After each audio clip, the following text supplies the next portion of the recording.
요즘 어떻게 지내세요? 행복하게 지내세요? 네, 역시 행복하신 분들이 반 있습니다. 행복은 아직이라고 생각하시는 분이 참 많아요. 그래서 아직 돈이 부족해서 난 행복하지 않아. 아직 승진이 부족해. 나는 아직 자녀가 좋은 학교에 진학을 못했어. 아직 건강하지 못해. 아직. 나는 아직 행복하지 않아 생각하시는 분들이 많아요. 근데 아직 행복하지 않다라고 생각하는 분들의 또 생각이 뭐냐면 행복은 지금 내가 갖고 있지 않은 거 가질 때 올 거야 라고 막연하게 생각해요. 내가 지금 돈이 부족한데 내가 만약 돈이 많이 생기면 난 행복할 거야. 지금 난 돈이 없지만 돈이 생기면 행복해질 거야. 지금 나는 이루지 못한 일이 있는데 그 일을 이루게 되면 난 행복할 거야. 지금 난 사람들한테 별로 인정받지 못하는데 만약 사람들이 나를 좋아하거나 나를 높이 생각하면 난 그때 행복해질 거야. 아직 내가 가보지 않은 곳에 가야 행복할 거다라고 막연히 생각하는 사람들이 참 많아요. 그러다 보니 행복해지기가 참 어려워요. 지금 있는 것이 무엇인지도 모르고 내가 가야 할 곳이 어딘지도 몰라요. 그렇죠? 우리가 젊을 때 결혼 전에 그 사람과 결혼하면 행복할 줄 알았잖아요. 몰랐죠? 그 사람이 그럴 줄 몰랐잖아요. 집만 떠나면 행복할 줄 알았잖아요. 근데 안 행복하다는 말이죠. 그게 바로 우리 삶이라는 거예요. 오늘 자기 인생을 진짜로 발견한 사람의 이야기를 나누려고 그래요. 오늘은 사도 바울이라는 분, 신약 성경에서 가장 중요한 분이 자기 인생을 발견한 아주 중요한 사건이에요. 이 사건은 뭐 이미 많이 들어서 알겠지만 그런 관점에서 한번 이 사건을 보려고 그래요. 사도 바울이 자기 인생을 어떻게 찾아갔는가, 어떻게 그런 자기 인생을 찾았는가. 사도 바울의 이 히브리식 이름은 사울이에요. 사울과 바울은 같은 이름이에요. 사울은 히브리인들의 이름이고 바울은 로마식 이름일 뿐이에요. 그 사울이 이 땅을 행복하게 살기 위해서는 하나님의 말씀을 잘 지켜야 된다고 생각했어요. 틀린 말이에요. 맞는 말이죠. 하나님이 우리에게 복을 주시기 때문에 우리는 하나님을 잘 믿고 하나님의 말씀에 잘 순종해야 복을 받는다 생각했어요. 그런데 중간에 살다 보니까 하나님의 말씀을 잘 안 지키는 사람들이 있는 거예요. 이런 사람들을 고치거나 이런 사람들을 배제시키거나 이런 사람들을 징벌해서 하나님을 잘 믿는 세상에 대해 행복해야 한다고 생각했어요. 이것은 순전히 자기 개인의 생각이 아니에요. 말씀에 기초한 생각입니다. 신명기 13장 4절에서 5절에 보면 이렇습니다. 너희는 너희 하나님 여호와를 따르며 그를 경외하며 그의 명령을 지키며 그의 목소리를 청정하며 그를 섬기며 그를 의지하며 그런 선지자나 꿈꾸는 자는 죽이라. 너희 하나님 여호와께서 내게 행하라 명령하신 도에서 너를 꿰어내려고 말하였음이라. 너는 이같이 하여 너희 중에서 악을 제할지니라. 그런 선지자란 우리를 미혹하는 선지자들이 나타나면 죽이라 그래요. 여기서 끝나지 않습니다. 레위기 24장 16절에 보면 여호와 이름을 모독하면 그를 반드시 죽일지니 온 회중이 돌로 그를 칠 것이니라. 거류민이든지 본토인이든지 여호와 이름을 모독하면 그를 죽일지니라. 이 말씀을 믿고 스데반 집사님이 돌에 맞아 죽는 것을 마땅히 여겼던 게 바로 사울이라는 거예요. 그런 사울. 그 사울은 우리가 이스라엘 사람들이 하나님의 말씀을 잘 믿고 혹시나 다른 소리 하는 사람이 있으면 돌로 쳐서 죽이든지 없애야 우리가 복을 얻을 수 있다 생각했어요. 사울은 율법을 지킨다는 것에 대한 굉장한 자부심이 있었어요. 사도행전 22장 3절에 보면 나는 유대인으로 길리기아 다소에서 났고 이성에서 자라 가말리엘의 문화에서 우리 조상들의 율법에 엄한 교훈을 받았고 오늘 너희 모든 사람처럼 하나님에 대하여 열심히 있는 자니라. 하나님의 말씀에 율법에 엄한 교육을 받아 철저하게 훈련을 잘 받았다 생각했어요. 그래서 자기가 율법을 잘 지킨다는 자부심을 갖고 살았고 그 율법을 지키기 위해 율법대로 이 땅을 살아간다라고 생각했어요. 그래서 오늘 본문에 보면 하나님의 율법을 따르지 않는 스데반을 돌로 쳐 죽이는 것이 마땅하게 생각했고 거기서 끝나지 않고 이 사도 바울이 나서서 하나님의 율법을 따르지 않는 기독교인들 초대교회를 내가 없애야겠다 생각했던 것 같아요. 그래서 1절과 2절을 이렇게 말합니다. 사울이 주의 제자들에 대하여 여전히 위협과 살기가 등등하여 대제사장에게 가서 다메섹 여러 회당에 가져갈 공문을 청하니 이는 만일 그 도를 따르는 사람을 만나면 남녀를 막론하고 결박하여 예루살렘으로 잡아오려 함이라. 위협과 살기가 등등하여 분명한 목적 의식을 가지고 이 사람들, 이 초대교회를 없애야겠다는 목적을 가지고 다메섹이라는 곳을 갔는데, 지도상 보면 예루살렘에서 다메섹까지는 직선거리로 240km고 당시 아마 일정을 고려해 보면 한 7일, 일주일 정도 거리는 거리인데, 거기를 멀다고 놔두지 않고 거기서 찾아간 거예요. 예루살렘에 있던 초대교회가 흩어졌는데, 흩어진 걸로 끝난 것이 아니라 여기저기 흩어져 간 것을 다 찾아가고 다 잡아서 다시 예루살렘에 와서 혼내주겠다, 혼쭐을 내주겠다라는 거예요. 이게 바로 사울의 이전의 삶이에요. 근데 나중에 사울이 자기 인생의 방향을 완전히 바꾸고 나서 이 시대를 돌아보면서 뭐라고 얘기하냐 하면, 디모데전서 1장 13절 이렇게 말해요. 내가 전에는 비방자요 박해자요 폭행자였으나 도리어 국류를 입은 것은 내가 믿지 아니할 때에 알지 못하고 행하였음이라.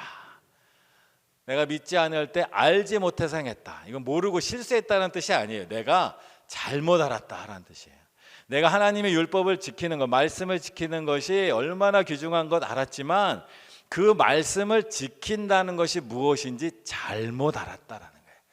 문자 그대로 보면 율법을 지키기 위하여 율법을 어기는 사람, 다른 소리를 하는 사람을 죽이기까지 해도 괜찮다라고 생각했는데, 율법을 보면 그런 것 같은데 그 모든 것이 내가 잘못 알았다, 잘못 믿었다, 하나님의 말씀을 잘못 알았다라는 거예요. 하나님의 말씀이 무엇인가? 우리가 하나님의 말씀을 믿는다는 것은 무엇인가? 하나님 말씀대로 산다는 것은 무엇인가에 대해서 사도 바울이 다시 깨달은 게 있어요. 그래서 가장 중요한 것이 있어요. 하나님의 말씀대로 산다고 할 때 가장 중요한 것은 하나님이 이 말씀을 왜 주셨는가를 알아야 돼요. 하나님의 말씀, 율법이 기록되어 있는 출애굽기 20장에 10계명이 기록되어 있어요. 그 10계명의 시작이 이렇게 시작합니다. 출애굽기 20장 1절 2절. 하나님이 이 모든 말씀으로 말씀하여 이르시되 나는 너를 애굽 땅 종되었던 집에서 인도하여 낸 내 하나님 여호와니라. 하나님이 율법을 주실 때 뭐라고 말씀하시냐면, 나는 너를, 하나님은 이스라엘을 종되었던 이집트에서 풀려나게 한 바로 여호와 하나님이 준 율법이에요. 그래서 이 율법은 우리를 얽매이는 율법이 아니라 하나님이 종되었던 자를 자유하게 하는데 준 법이라는 뜻이에요. 그래서 독일 성서공회 해설해 보면 이렇게 말합니다. 십계명은 사람의 자유를 마구 제한하는 것이 아니라 자유로운 삶이란 값진 보물을 지키도록 자유의 하나님이 주신 선물이다. 또 다르게 말하면 하나님의 법, 구약의 율법이지만 하나님의 법이라는 것은 자유를 주신 하나님께 감사드리고 주신 은혜를 사람들과 함께 공유하기 위해 주신 도구라는 거예요. 근데 사도 바울은 옛날에 이걸 몰라가지고 하나님이 우리를 자유롭게 하고 하나님을 잘 믿도록 우리를 도와주려고 주신 도구로서의 율법을 가지고 사람들을 억압하고, 율법에 어긋나면 사람들을 책망하고 징벌하느라고 자기 인생을 썼다라는 말. 그것이 잘못되었다는 거예요. 자기의 잘못이 거기에 있다. 그리고 사도 바울뿐만 아니라 이후에도 지금도 그렇지만 많은 애들이 이 하나님의 법으로 사람들을 억압하고 사람들을 폭력을 행하는 일까지도 지금까지 많이 있었어요. 우리가 역사를 돌아보면 중세시대의 마녀사냥은 하나님의 법으로 사람들을 화형시켜 버렸다는 거예요. 십자군 전쟁은 하나님의 법, 하나님의 이름으로 전쟁을 일으키기도 했어요. 또 면죄부를 파는 것 또한 하나님의 법으로, 하나님의 용서의 법을 이용한 사람들이 많아요. 지금도 마찬가지로 그런 일을 하는 사람들이 세상에 참 많다는 거예요. 하나님의 법을 우리에게 주신 이유가 있어요. 그 법을, 하나님은 이 법을 우리에게 하나님을 잘 믿게 하려고, 이 땅에서 하나님이 우리에게 주신 복, 이스라엘 사람들을 자유롭게 하신 바로 그 복을 우리 또한 누리게 하려고 주시는 거예요. 그 예수님께서 우리에게 하신 말씀 우리가 잘 기억해야 되는데, 마가복음 2장 27절에 28절, 또 이르시되 안식일은 사람을 위하여 있는 것이 아니요 사람이 안식일을 위하여 있는 것이니 이러므로 인자는 안식일에도 주인이니라. 안식일 법은 하나님이 우리를 위해 주셨다는 거예요. 예수님 우리를 위해 주셨다는 거예요. 그래서 우리도 이 땅에 살면서 또 하나님 믿는 신앙생활 하면서도 하나님의 법, 하나님의 도가 무엇인지 가장 중요한 근본 원리가 잊어버리면 안 된다는 거예요. 도가 우리를 억압하거나 도가 우리를 통제하거나 도가 우리를 폭력적으로 행하지 않도록 놔둬야 된다는 거예요. 도가 우리로 하여금, 하나님의 말씀이 우리로 하여금 하나님을 더 가까이 믿게 하려는 거예요. 세상의 법도 마찬가지입니다. 저는 이 고개 넘어서 옥포에 나가서 점심 식사할 때마다 은혜를 받아요. 왜 은혜를 받냐? 옥포에 점심 식사를 가면 차를 가져가면요 주차할 곳이 많지 않아요. 그리고 사거리마다 카메라가 붙어 있고 옆에 팻말이 쫙 있으면 자막이 막 지나가요. 아침 8시부터 오후 8시까지는 주차 금지 구역입니다. 근데 그 뒤에 한마디가 더 붙어 있어요. 난 12시부터 2시까지는 제외. 그 2시간 동안은 대도 딱지를 끊지 않는다. 그러니 아무데나 대고 밥 먹으러 가라. 아무데나 대고 밥 먹으러 와. 아무 데나 자기 일을 하라는 거예요. 이게 바로 사람을 위한 법이라는 거예요. 법이라는 게 법을 딱 정해놓고 사람이 무조건 거기에 맞춰서 사는 게 아니에요. 사람이 살 수 있게 만든 게 법이라는 거죠. 그 법이 하나님이 우리에게 주신 법도 마찬가지고 세상의 법도 마찬가지예요. 법은 우리를 보호해주고 우리가 살도록 해주기에 만든 게 법이에요. 법으로 우리를 폭력적으로 행동하는 바로 이 사울과 같이 행동한다는 건 우리를 억압한다는 거죠. 그래서 하나님께서 우리에게 주시는 귀한 은혜의 법을 따라서 이 땅을 살라고 사도 바울의 인생이 바뀐 거예요. 우리도 마찬가지입니다. 우리도 교회 생활하면서 규칙이 있고 법이 있어요. 그 규칙과 법은 우리로 하여금 함께 하나님을 잘 믿도록 하는 거예요. 이 땅에 살면서 신앙생활 하다 보면 이미 있는 법은 오랫동안 신앙생활한 사람들한테 참 익숙해요. 그런데 교회에 새로 오거나 아니면 이제 고등학교를 졸업하고 청년부에 오고 장년부에 오는 새로 교회 이제 올라오는 우리 교회 성도들 이런 사람들에게는 익숙하지 않아요. 그럴 때 그냥 무조건 우리가 갖고 있는 법으로 그들을 강제하고 내 법에 맞춰라고 계속해서 주장하는 건 옳지 않은 일이라는 거예요. 그래서 어떻게 하면 우리가 다 하나님을 잘 믿을 수 있을까? 우리가 함께 하나님을 잘 예배할 수 있을까? 우리가 어떻게 하면 하나님 앞에서 잘 교제할 수 있을까에 대해서 우리는 계속해서 생각하고 또 거기에 맞춰갈 필요가 있다라는 거예요. 그래서 옛 속담에 굴러온 돌이 박힌 돌 빼낸다. 이런 무서움, 이런 공포에 휩싸일 필요가 전혀 없이 돌이 굴러와도 교회는 굴러온 돌이 박힌 돌 옆에 잘 자리 잡는 교회가 좋은 교회예요. 박힌 돌이 하도 세갖고 굴러왔던 돌이 그냥 굴러가면 안 되잖아요. 그렇다고 또 굴러왔던 돌이 박힌 돌 다 빼도 안 되잖아요. 굴러온 돌이 박힌 돌 옆에 잘 자리 잡는 교회. 이러기 위해서 우리가 함께 고민하고 함께 소통하고 나누고 함께 힘쓰는 거예요.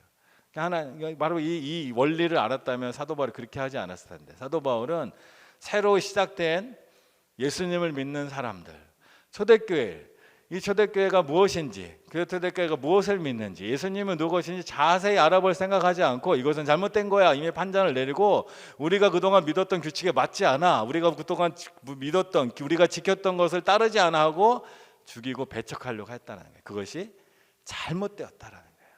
그러면 사도 바울은 어떻게 그걸 알게 되었을까요? 내가 잘못되었다는 거, 사도 바울이 잘못되었다는 걸 어떻게 알게 되었을까요? 오늘 사건을 통해 그것을 알게 되었습니다. 오늘 사건을 보면 3절에 보면 이렇습니다. 사울이 길을 가다가 다메섹에 가까이 이르더니 호련히 하늘로부터 빛이 그를 둘러 비추는지라. 사울이 길을 가는데 빛이, 강력한 빛이 사울의 앞에 비쳤다 그래요. 그 강력한 빛이 사울을 막았어요. 사울이 가는 길을 막았어요. 8절과 9절은 또 이렇게 말해요. 사울이 땅에서 일어나 눈을 떴으나 아무것도 보지 못하고 사람의 손에 끌려 다메섹에 들러가서 사흘 동안 보지 못하고 먹지도 마시지도 아니하니라. 사울이 길이 막혔어요. 그리고 자기의 눈이 멀었어요. 그리고 먹지도 않고 마시지도 않았어요. 이런 상태를 뭐라 그러냐? 죽었다 그러는 거예요. 보이지도 않고 먹지도 못하고 마시지도 못하고 숨만 가는 쉬어 있는 상태인데 이것을 영적으로 죽었다 그러는 거예요. 이전에 사울의 삶이 죽은 거예요. 그의 인생에 큰 막힘이 생기고 그 막힘하면서 그의 삶이 변화되었다는 거예요. 근데 이 사건이 사울의 인생을 바꿨다는 거예요. 이전에 자기가 알고 있던, 자기가 믿고 있던, 자기가 가려고 했던 그 인생이 막히는 순간 그 길이 아니다는 것을 알고 다른 길로 가기 시작했다는 거예요. 이전에는 사울은 율법으로 사람을 판단하는 사람이었어요. 그리고 판단해서 내 판단에 오르면 합격, 내 판단에 틀리면 불합격, 사람을 구분했어요. 합격한 사람과만 난 놀 거야, 합격한 사람과만 난 지낼 거야, 불합격한 사람은 다 없애버릴 거야. 이게 바로 사울의 삶이라는 거예요. 사울은 율법을 기준으로 해서 다른 사람을 판별하는 감별사로 살았다는 거예요. 근데 그 사울이 바뀌었어요. 어떻게 바뀌었냐면 감별사로 사람들을 판단하던 사울이 도우미로 바뀌어버렸어요. 이후에 사울의 인생은 완전히 바뀌었습니다. 그의 인생을 보여주는 말씀이 있는데 고린도후서 1장 24절입니다. 우리가 너희 믿음을 주관하려는 것이 아니요 오직 너희 기쁨을 돕는 자가 되려 함이니 이는 너희가 믿음에 섰습니다. 사울이 뭐라 그래요? 너희를 돕는 자가 되겠다. 나는 이제 도우미가 되겠다. 이전에 사울은 율법을 가지고 사람을 판단하던 간별사였다고요. 근데 이제는 내가 이 교회에 이 성도들의 믿음을 도와서 하나님께로 갈 수 있도록 내가 도우미 역할을 하겠다. 그리고 사울은 그 인생을 계속해서 걸어갔다는 거예요. 고린도서 10장 33절에 보면 나와 같이 모든 일에 모든 사람을 기쁘게 하여 자신의 유익을 구하지 아니하고 많은 사람의 유익을 구하며 그들로 구원을 받게 하라. 자기의 유익을 구하지 않는 삶, 많은 사람의 유익, 나만 잘 사는 사람이 아니라 많은 사람의 유익을 위한 삶을 살겠다. 모든 사람이 하나님께 나올 수 있는 삶을 살겠다. 모든 사람이 하나님의 복을 받는 삶을 살겠다라고 사울의 인생이 바뀌어갔다는 거예요. 놀라운 변화죠. 우리도 율법 아래에 있다라는 것은 율법이 결코 나쁜 것이 아닙니다. 율법 아래에 있다는 것은 율법을 가지고 어떤 기준을 가지고 사람을 자꾸 판단할 때 그렇게 된다는 거예요. 하나님이 우리에게 원하시는 삶은 그런 게 아니에요. 예수님이 이 땅에 오셔서 말씀하신 것이 그거잖아요. 나는 너희를 섬기러 왔다 그러는 거예요. 우리를 도우러 왔다는 얘기예요. 우리로 하여금 구원을 이루도록 하나님 앞에 나아가도록 참으로 복된 삶을 살도록 우리를 도와주러 오셨다는 거예요. 그래서 사도 바울도 그러한 삶을 살아간다라는 거예요. 전에 제가 부목사로 사역했던 교회 중에 한 곳에 이런 일이 있었어요. 그 교회에 갔는데 저도 부목사로 있었지만 제가 그 교회에 가기 전에 어떤 장로님이 거기 있는 여러분의 목사님들이 계셨는데 목사님들한테 편지를 쫙 썼대요. 뭐라고 썼냐? 목사님은 우리 교회에서 설교 1등, 목사님은 우리 교회에서 설교 2등, 목사님은 우리 교회 설교 3등, 쭉 꼴등 목사님은 가십시오. 이렇게. 야, 참 마음은 이해가 돼요. 교회를 사랑해서 우리 교회가 정말 좋은 분들이 많았으면 좋겠다. 그래서 가지치기 하는 거죠. 근데 이게 율법적으로는 옳을지 모르지만 하나님의 뜻이 아니라는 거죠. 하나님은 우리가 함께 지어져 가도록 지원 받았다는 거예요. 가장 좋은 것들이 있다고 좋은 것이 절대 아니에요. 하나님 나라는 가장 좋은 것만 있으면 제일 좋은 것이 되는 게 아니라 가장 좋은 것이 있으려고 하면 제일 나쁜 것이 될 수 있는 게 하나님 나라예요. 하나님의 나라는 좋은 것도 있고 나쁜 것도 있고 넘치는 것도 있고 부족한 것도 있고 그것이 바로 하나님의 나라예요. 그래서 사도 바울이 이 부족한 자가 이 사람들을 핍박하던 그 사도 바울이 하나님 나라 일원이 되었고 하나님의 일꾼이 되었다는 거예요. 사도 바울이 자기를 얘기하는 거예요. 하나님 나라가 바로 그런 것이다. 그런데 사도 바울 시대에도 그런 일들이 계속해서 있었어요. 교회 안에서 누가 맞다 누가 틀리다 끊임없이 판가름하는 일이 있었어요. 고린도전서 1장 12절과 14절에 보면 나는 바울에게 나는 아볼로에게 나는 게바에게 나는 그리스도에게 속한 자라 하는 것이니 그리스도께서 어찌 나뉘었느냐? 바울의 이름으로 너희가 세례를 받았느냐? 나는 그리스도와 가이오 외에는 너희 중 아무에게도 내가 세례를 베풀지 아니한 것을 감사하노니. 고린도 교회가 갈라졌던 거예요. 바가 갈라졌어요. 내가 보기에 우리 자신들이 보기에 누가 바울이 최고다, 아볼로가 최고다. 바울도 목사님, 아볼로도 목사님, 게바도 목사님. 게바는 베드로죠. 베드로가 최고다. 다 나눠졌다는 거예요. 누가 최고야 이렇게 나눠져. 근데 바울이 그거 잘못됐다. 차라리 나는 그 사도 바울이 나는 그리스도 가이오에 세례를 거의 베풀지 않아. 세례를 베푸는 순간 세례 받은 목사님 파가 되었나 봐요. 그때는 각자 세례를 베푸니까. 그게 난 그렇게 안 된 것이 너무 감사하다 말하는 거예요. 교회가 분리되고 판별하고 하는 것이 결코 옳지 않다라는 걸 말하는 거예요. 그래서 감별한다는 건 판단한 것은 아무나 하는 것은 아니에요. 사실은 지혜가 있어야 돼요. 똑똑해야 돼요. 그런데 똑똑한 감별사 되기 말고 탁월한 도우미가 돼야 돼요. 우리는 똑똑한 척 할 필요 없어요. 내가 똑똑하니까 누가 옳고 누가 틀리고 판단하는 거예요. 아무나 하는 건 아니에요. 분명히. 근데 그 똑똑한 신앙인으로 살지 말고 탁월한 도우미가 되어야 하나님 기뻐하시는 삶을 살 수 있고 사도 바울은 그런 인생으로 자기의 삶을 바꿨다는 거예요. 내가 어디 가서 눈에 띄는 사람, 높아지는 사람, 내가 모든 걸 주관하는 사람이 아니라 도미가 되어서 사람들을 섬기고 사람들이 하나님께로 올 수 있도록 도와주는 인생을 계속해서 살았다는 거예요. 사도 바울의 모든 편지들을 보면 그래요. 그 사람 어느 교회를 향하여 쓰는 편지가 뭐예요? 왜 사도 바울이 편지를 썼냐? 그 교회의 신앙이 부족하니까 이 편지를 써서 그 신앙을 도우려는 거예요. 그 교회의 신앙을 도우려는 거. 그 사람이 낙심하고 또 때로는 그 사람이 죄에 빠져 있거나 미련한 일을 하고 있어요. 그러면 그 사람을 판단하고 정죄하려는 것이 아니라 당신 지금 뭔가 잘못된 길을 가고 있으니까 하나님 말씀을 잘 생각해 보세요. 이 말이 하나님의 뜻이잖아요. 예수님이 이러신 분이잖아요. 그래서 돌이키라라고 보내준 거예요. 사도 바울은 평생 그 일을 한 거예요. 그의 인생이 그렇게 바뀌어갔다는 거예요. 그렇다면 그의 인생이 이렇게 바꿨던 게 단지 인생이 막혔기 때문일까요? 그건 아니에요. 그 인생이 막혔을 때 무슨 일이 일어났기 때문에 사도 바울이 이렇게 바뀐 거예요. 그 바뀌어가는 과정을 보면 오늘 본문의 4절과 5절 이렇게 말합니다. 땅에 엎드러져 들음에 소리가 있어 이르되 사울아 사울아 내가 어찌하여 나를 박해하느냐 하시거늘 대답하되 주여 누구시니까 이르시되 나는 내가 박해하는 예수라. 예수님을 만나고 예수님과 대화했어요. 여러분은 하나님을 만나면 뭐 하실 것 같아요? 여러분 좋아하는 거 하나님과 하시려고 생각 중이세요? 낚시 좋아하시는 분 하나님과 낚시하고 싶어. 야구 좋아하시면 난 하나님과 야구하고 싶어. 그런 거 하실 거예요? 뭐든지 모르겠지만 하나님과 우리가 만나면 분명히 하는 게 있어요. 대화예요, 대화. 하나님은 말씀으로 세상을 창조하셨고 예수님은 말씀이 육신이 되어 이 땅에 오셨어요. 하나님은 말씀이에요. 말씀으로 우리 대화해요. 하나님과 우리가 대화한다는 것은 그 대화를 통하여 하나님은 우리에게 놀라운 일을 행하시기 때문이에요. 오늘 사도 바울이 자기의 인생을 바꾼 이유는 하나님과 대화했기 때문이에요. 하나님은 우리에게 말씀하세요. 여러분 하나님의 음성이 들리지 않죠? 근데 하나님은 우리에게 말씀하세요. 하나님은 이 성경을 통하여 우리에게 말씀하세요. 근데 이 성경을 읽으면 내 얘기 같지가 않잖아요. 근데 하나님의 말씀을 잘 묵상하다 보면 그 말씀 안에 나를 향한 하나님의 말씀이 있어요. 그 말씀을 발견하면 인생이 바뀝니다.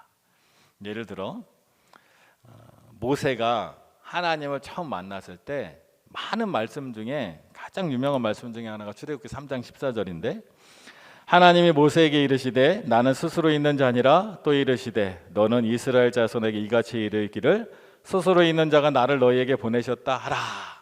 하나님이 모세에게 나는 스스로 있는 자니라 라고 말씀하셨어요.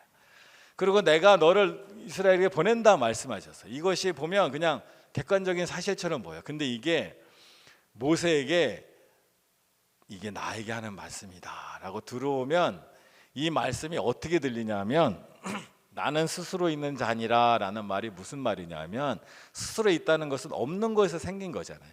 없음에서 있음이 되신 하나님께서 불가능해 보이는 일을 너와 함께 하신다라고 들리는 거예요. 하나님의 말씀은 나는 스스로 있는 자니라. 그게 모세에게는 무슨 말이냐? 없음에서 있음이 되신 하나님께서 나와 함께 사람으로는 상상할 수 없는 없음에서 있음을 만들었으니까 얼마나 놀라운 능력이에요. 사람이 상상할 수 없는 일을 너와 함께 하겠다라는 걸로 모세가 들린 거예요. 그게 하나님이 모세에게 하신 말씀이에요. 그 인생이 어떻게 바뀌었을까? 모세 인생을 잘 보세요.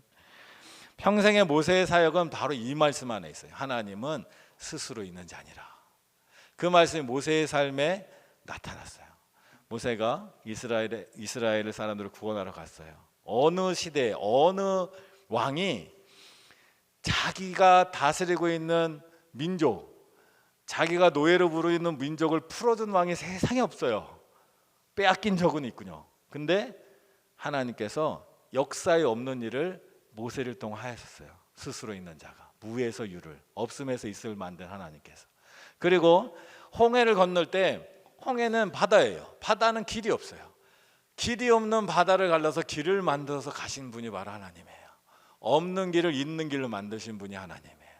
그리고 이스라엘은 남의 땅에 살고 있는 자기 땅이 없는 나라인데 자기 땅이 없는 이스라엘 향하여 내가 내게 지시할 땅, 젖과 꿀이 흐르는 땅, 없는 땅을 너에게 있는 땅으로 만들어주겠다고 그 약속으로 간 게 바로 모세예요. 광야에 가서는요, 물이 없는 광야에서 없는 물을 반석을 쳐서 만드신 하나님이 주신 물을 마시면서 간 게 바로 모세예요. 광야에 먹을 것이 없는데 매일매일 먹을 것이 없는 땅에서 만나를 내려주셔서 그 만나를 먹고 간 것이 바로 모세의 삶이라는 거예요. 그리고 이스라엘 백성은 믿음이 없는 민족이에요. 그 믿음이 없는 민족을 믿음이 있는 민족으로 바꿔가는 일을 한 게 바로 모세라는 거예요. 모세의 평생의 인생이 딱 이 한 말씀으로 딱 해석이 됐어요. 아마 모세는 그럴 때마다, 이건 제 상상이지만, 그래, 하나님이 스스로 있는 하나님이, 없음에서 있음을 만드는 하나님이 나와 함께 하시니 내 인생은 그런 길로 갈 거야 라고 갔을 것 같다라는 생각이 들어요. 마찬가지로 사울에게 나타난 하나님은 뭐라고 말씀하셨냐? 예수님 뭐라고 말씀하셨냐?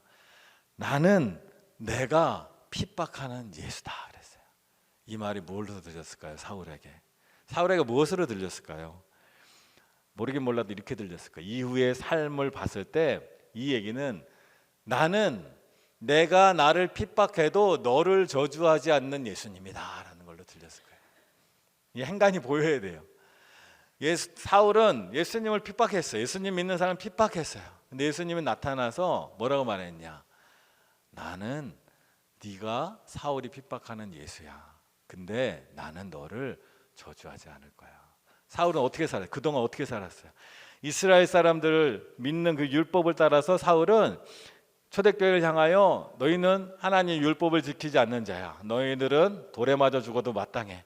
너희들은 잡아다가 감옥에 가다도 마땅해. 너희들은 생명을 뺏어도 마땅해. 그들을 향하여 저주하고 폭행하고 비방하고 학대했던 사람을 살았다고요.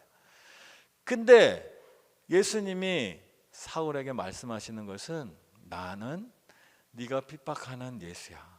그런데 나는 너를 저주하지 않을 거야. 나는 너를 핍박하지 않을 거야. 그게 사울의 귀에 들리는 거예요. 자기의 삶에 들리는 거예요. 하나님, 예수님을 만나면서 말씀 안에서, 하나님이 나에게 하신 말씀 안에서 그게 뭐예요? 내 삶에 오니까 나는 예수님을 핍박하였는데 예수님은 날 핍박하지 않아. 나는 예수님을 저주하였는데 예수님은 날 저주하지 않아. 그래서 그 인생이 바뀌는 거예요. 그 인생이 바뀌었어요. 그래서 그는 저주하는 사람이 아니에요. 말했죠? 감별사에서 뭐가 됐다고요? 도우미로 바뀌었다고요. 이제 저주하는 사람이 아니라, 판단하는 사람이 아니라, 나도 예수님처럼, 나에게 말씀하신 예수님처럼 나도 이제 저주하는 사람이 되지 않아야지. 나도 도움을 돼야지. 나도 예수님처럼 섬기는 자가 돼야지. 그 인생이 확 바뀌어간다. 그래서 그 인생이, 사울의 인생이 바뀌어가는 거예요. 그리고 또 6절에 보면 이렇게 말합니다. 너는 일어나 시내로 들어가라. 내가 행할 것을 내게 이를 자가 있느니라 하시니. 너는 일어나 시내로 들어가라. 예수님이 말했지만 사도행전 22장에 보면 이 말하기 전에 먼저 사울이 예수님께 한 말이 있어요. 22장 10절에 보면, 내가 이르되 주님 무엇을 하리이까? 주님 무엇을 하리이까? 내가 핍박하는 나는 예수님이다 말을 듣고 나서 사도 바울이, 이 시간이 얼마나 긴지는 알 수 없으나, 주님 그럼 저는 이제 어떻게 살아요? 라고 물은 거예요. 그랬더니 예수님 뭐라고 하셨냐? 내가 행할 것을 말해줄 사람을 너에게 보내주겠다. 주님 무엇을 할까요? 어떻게 할까요? 들을 때 하나님의 음성이 아마 들렸을 것 같아요. 근데 내게 이를 자가 있으리라, 이것이 사울에게 어떻게 들렸을까? 이후에 사울의 삶을 보면 아는 게 뭐냐면, 앞으로 하나님의 일은 동역자와 함께 하라로 들렸을 거예요. 모세에게 하나님이 나타나셨을 때 다른 사람 통해서 말하지 않았어요. 근데 사울에게는 하나님이 이 방법을 쓰셨어요. 지금 당장 사울에게 하나님이 말씀해 주실 수 있었는데 하나님 그렇게 하지 않고, 내가 너에게 말할 사람을 보내주겠다. 너는 그 사람의 말을 듣고 그의 도움을 받고 해라. 그 얘기가 사울에게 엄청난 강력하게 영향을 준 거예요. 하나님이 일하시는 방법이 이거구나. 사울은 그동안은 자기가 판단하고 자기가 이렇게 해야 되겠다 생각하고 했어요. 사울이 이전에 같이 누구랑 일했다는 얘기가 전혀 없어요. 사울은 항상 혼자 서 있었어요. 근데 예수님을 만나고 나서 예수님이, 내가 너에게 보내줄 바로 그 사람이 나의 말을 전할 거다. 사울은 그래서 이후에 혼자 절대 일하지 않습니다. 사울은 항상 동역자와 함께 일합니다. 그래서 사울이 쓴 편지에 보면, 편지 후반부에 가면 항상 사람들의 이름이 쫙 나열돼 있어요. 누구를 위해, 누구 된 얘기가 쭉 나와요. 항상 어딜 가도 혼자 가지 않아요. 동역자로 같이 해요. 그래서 사울의 인생이 그렇게 바뀌었다는 거예요. 사울의 인생은 오늘 만남을 통하여 예수님이 사울에게 한 말, 나는 내가 핍박하는 예수라. 내가 너에게 네가 할 일을 누군가를 통해 알려주겠다. 딱 이 두 마디가 사울의 인생을 바꿨어요. 어떻게 바꿨냐? 그는 이제 도우미로 살 거예요. 그리고 그 도움을 혼자 하지 않고 누구와 함께 그 일을 해나가는 거예요. 항상 동역자와 함께 그 일을 해나가는 거예요.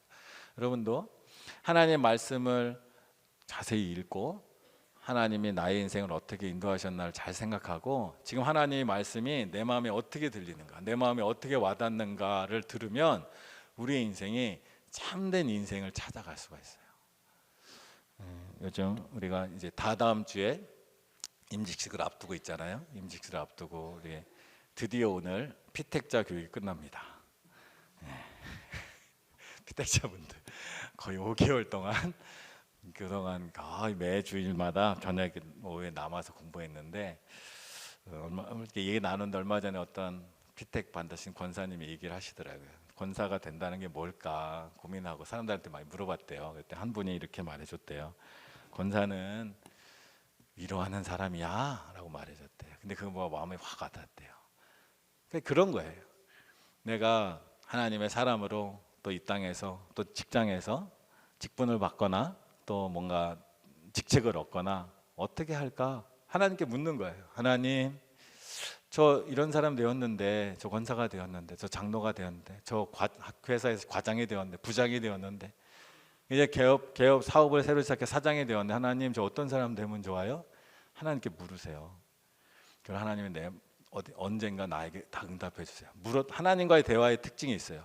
질문한다고 바로 답이 오진 않아요. 하나님께 질문을 하면 1년 뒤에 올 수도 있어요. 2년 뒤에 올 수도 있어요. 근데 그 시간 계속해서 그 질문하고 생각하다 보면 하나님이 우리 마음에 확 와닿는 게 있어요. 권사는 무엇이에요? 권사는 말의 뜻이 권면이라는 뜻이에요. 권사는 위로하는 사람이야. 그랬더니 그 말을 듣고 마음이 그래야겠다 결심이 되었다 그러더라고요. 그 마찬가지죠. 오늘도 아마 마지막 교육인데 제가 그걸 하나씩 다 이제 물으려고 그래요. 미리 통제하는 겁니다. 하나님이 내가 결심하는 게 아니에요. 하나님이 나에게 주시는 그 마음을 잘 붙들고 가면 그런 거예요. 그것이 나의 인생에 딱 맞는 옷이에요. 아마 사울은 이전에 자기가 이렇게 괴롭히고 사람들을 감금하고 체포하고 살았을 때 사람들 눈에는 괜찮아 보이고 힘 있는 사람 보였지만 자기 마음에는 썩 좋지 않았을 거예요. 분명해요. 예수님을 만나고 자기 인생에 맞는 걸음을 딱 찾은 거예요. 우리도 내 인생을 정말 아까 우리 처음에 인사한 것처럼 진짜 인생을 살고 싶다면 정말 내가 원하는 삶, 정말 내가 살아가야 될 삶, 내가 인생을 정말 잘 살았다 생각하는 거 결코 다른 사람들이 알려주지 않아요. 그걸 알려줄 사람은 딱 두 분이야. 하나님과 나. 하는데 하나님은 나에게 대충 알려줘요. 대충 알려줘요. 예수님에게 바울이 나타나서 한 것처럼 나는 내가 핍박하는 예수라. 어쩌라고요? 그 말만 들으면 알 수 없어요. 근데 그것이 나에게 무슨 의미지? 왜 모세에게는 나는 스스로 있는 자니라 말하셨고 왜 바울에게는 나는 내가 핍박하는 예수라 말하셨을까? 곰곰이 기도하면서 삶을 생각하면 하나님이 이런 뜻으로 나에게 말씀하셨구나를 잘 알게 되는 거예요. 그래서 하나님 믿는 게 재밌는 거예요. 그래서 하나님 믿는 게 우리에게 귀중한 거예요. 우리의 삶이 인생을 살아가면서 대부분의 사람들, 처음에 말씀드렸듯이 대부분의 사람들은 내가 없는 것 때문에 행복할 거라고 착각하면서 살아요. 그렇게 생각해요. 내가 가지지 못했으니까 저거 가지면 행복할 거야. 결코 그렇지 않아요. 그런 경우는 극히 드물어요. 하나님은 분명히 우리에게 내가 정말로 복된 삶을 살아갈 길을 이미 하나님 우리에게 말씀하고 계시다는 거예요. 그 말씀이 나에게 주신 하나님의 말씀으로 딱 들리는 순간 우리의 인생이 진짜 인생이 시작된다는 거예요. 성경에도 그렇고 수많은 믿음의 선배들이 그랬어요. 어떻게 그런 일을 갔을까? 어떻게 그렇게 삶을 확 바꾸면서 갔을까? 하나님의 음성을 깨달은 거야. 하나님이 나로 하여금 주시는 거 이거는. 그리고 결국 하나님이 우리에게 주시는 하나님의 말씀은 우리를 괴롭히는 말씀이 아니야. 율법을 우리에게 주신 이유가 뭐예요? 자유를 주시려고 주셨다 그랬잖아요. 하나님 우리에게 복을 주시려고 율법을 주시고 말씀을 주시는 분이 내가 하나님 말씀을 들으면 내가 정말 가기 싫은 길을 억지로 가게 될 거라고 절대 상상할 필요가 없어요. 하나님 우리에게 내가 가기에 가장 좋은 길을 안내해 주시는 분이에요. 우리는 결코 누군가의 말을 듣거나 나 스스로 생각해서 발견할 수 없는 가장 좋은 길을 주시는 거예요. 그래서 그 길을 따라가는 거, 그 길을 따라가는 사람들이 모인 것이 바로 교회다라는 겁니다. 오늘 우리가 이 시간 함께 찬양할 텐데, 우리 자리에 일어나서 나는 주를 섬기는 것에 후회가 없습니다. 우리 찬양할 겁니다. 내가 하나님을 믿게 된 것, 하나님을 믿게 된 것 가장 잘한 겁니다. 근데 더 잘하는 것은 하나님이 나에게 말씀하시는 것, 하나님이 나를 인도하시는 것을 발견하는 것이 더 잘하는 것이에요. 우리 그런 믿음으로 나아가는 마음으로 이 시간 함께 찬양하겠습니다.